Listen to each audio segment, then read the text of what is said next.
अस्सलाम वालेकुम दोस्तों, क्या हाल है? ठीक ठाक हो? तुम वेख रहे हैं YouTube channel Sajid TV HD। तो मैं तो अज दिखा रहा दरबार हज़रत बाबा चक्की मुज़फ़्फ़र शाह बुखारी रहमतुल्लाह अलैह है। तो मैं तुम दरबार भी खा रहा, तुम वेख रहे हैं दरबार साहिवाल के नज़दीक है। साहिवाल रोड नूर शाह साहिवाल के दरम्यान है। अड्डा चक्की मुज़फ़्फ़र शाह दिंदा है, उन्हें नाल ही दरबार है। तो इत्थे मैं आया सी, तो मैं चल दोस्तों ने एक वीडियो बना के विखा दी दरबार की। तुम वेख रहे हैं मैदार के अंदर दो कबर हैं। एक हज़रत सैयद मुज़फ़्फ़र शाह बुखारी रहमतुल्लाह अलैह है, तो एक उहदे गुलाम सन एक होंदी है।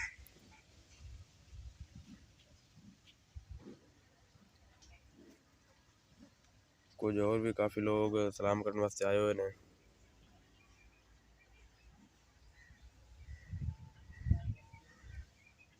इस तो बाद भाई बैठा सलाम करने वास्ते आया है।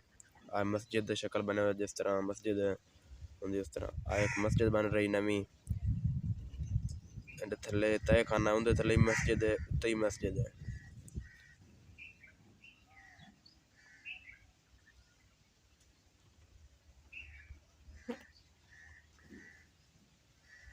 हाँ भाई सफाई सफाई कर रहे हैं दरबार दी। वेख रहे हैं दरबार दे साइडा ते गुलाब दे फुल हैं। उस तो बाद बारली साइड ते कब्रस्तान है, कब्रस्तान तो नज़र आ रहा होना है।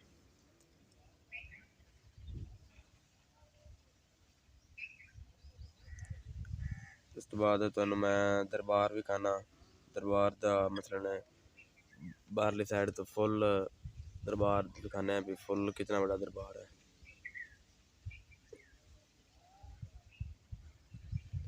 वेख रहे हैं दरबार तो सारा नज़र आ रहा है कैमरे दे विच।